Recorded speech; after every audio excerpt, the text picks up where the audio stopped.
Airbnb met fin à son offre de logement en Chine. Airbnb a décidé de suspendre son offre de logement à louer en Chine à cause des confinements à répétition depuis début 2020, d'après une source proche du dossier. La plateforme de réservation de chambres, appartements et maisons s'était lancée sur ce marché en 2016 pour courtiser les touristes chinois qui voyageaient à l'étranger et aussi développer une offre de logement sur place. Plus de 25 millions de personnes se sont depuis rendues dans ces habitations, mais cette activité locale a toujours été coûteuse et complexe à gérer, selon la source.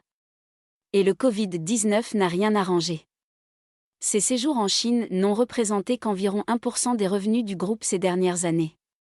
Contrairement à d'autres grandes économies, la Chine mène une politique stricte de zéro Covid, consistant à isoler les foyers de contamination pour stopper la propagation du virus. Confinement dur.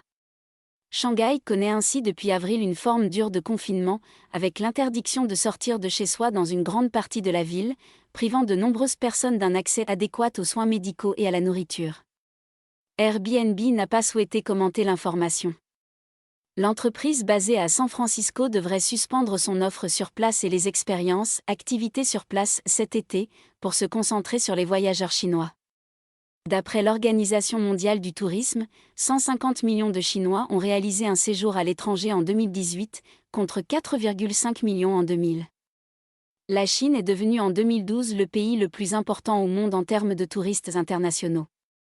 Airbnb compte sur la bonne reprise de ce marché fructueux, notamment dans les pays asiatiques voisins, avec la réouverture progressive des frontières grâce au vaccin. Dans le monde, le groupe a réalisé un début d'année record, et table sur une demande soutenue jusqu'à la fin de l'année, en Amérique du Nord, en Europe, Moyen-Orient et Afrique, ainsi qu'en Amérique latine. Sur les 3 premiers mois de l'année, la société a enregistré 102 millions de nuitées et expériences réservées, soit plus qu'aucun autre trimestre jusqu'ici.